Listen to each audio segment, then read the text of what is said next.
Hello everyone, today we are going to learn the easiest version of card at any number, popularly known as the holy grail of card magic. Let's get into the performance. First, the shuffle deck of cards is shown by the magician to the spectators.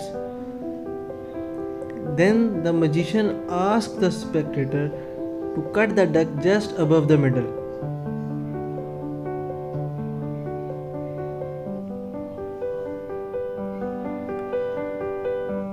The spectator is allowed to choose a card from this pile.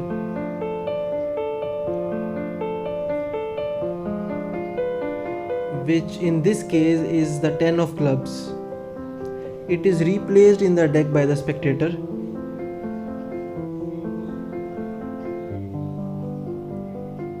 Now the spectator is asked to deal the cards from the other pile one by one and stop on whichever card they like.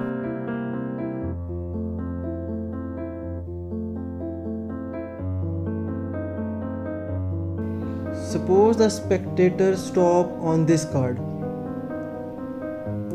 See, if the spectator would have stopped one card later or before, it would have been completely different numbers. So it's by no means is a force. Spectator stopped on 6 of clubs. Now the magician deals 6 cards from the other pile.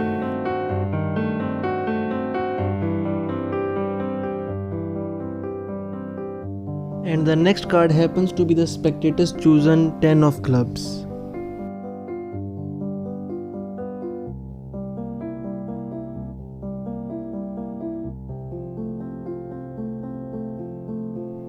Now let's learn how this trick was done.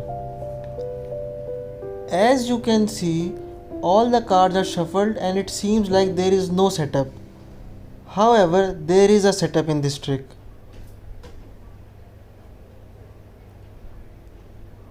The second, 4th, 6th and 8th card from the top is a 6 and 10th, 12th, 14th and 16th card is a 7. Interestingly, the spectators usually do not notice this setup.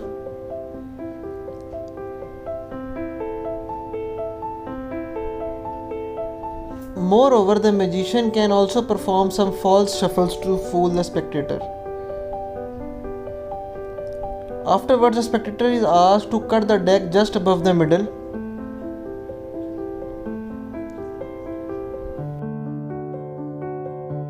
This is the top half of the deck.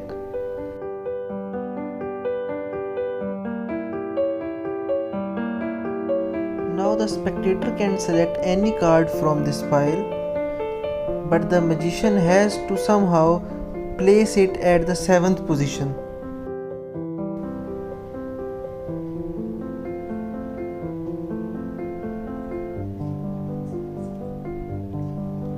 So ideally the magician wants the spectator to pick the 7th card, which in this case is the 8 of spades.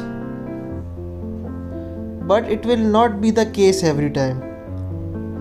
Now suppose a spectator selects a different card. Then magician has to make a pinky break after 6 cards like this.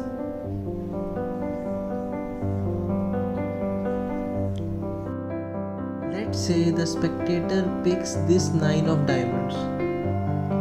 While the spectator is seeing his card, you have to separate top 6 cards so that the spectator puts the card at the 7th location. Make sure the spectator doesn't notice this.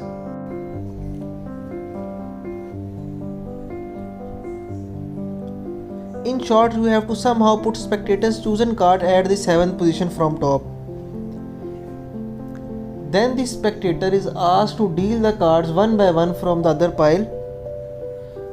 Mind you, the magician has already set up this pile. The 6s and 7s are at the even position of the first 16 cards in this pile.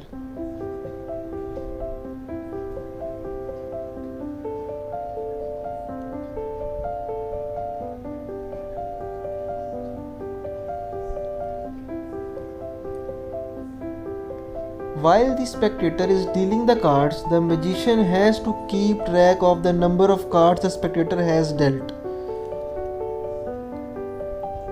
This is the second card and it is a 6.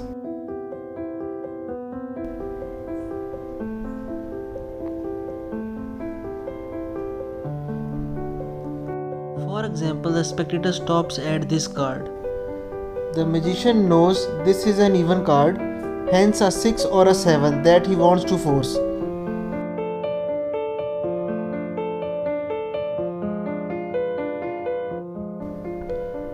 The cards before and after this will be different cards. This certainly makes the spectator think that everything is fair.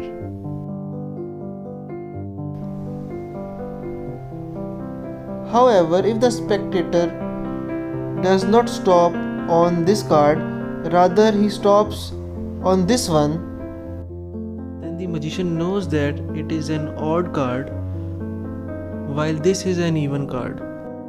In this case, the magician will say that the spectator has stopped at this card and the next and previous card again will be different to fool the spectator. So in either case, you have to force even position card on spectator. Now count the 7 cards from the other pile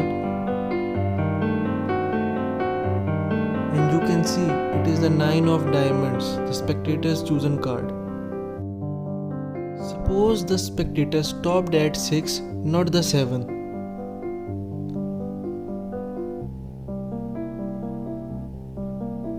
Then the magician counts 6 cards and shows the 7th card.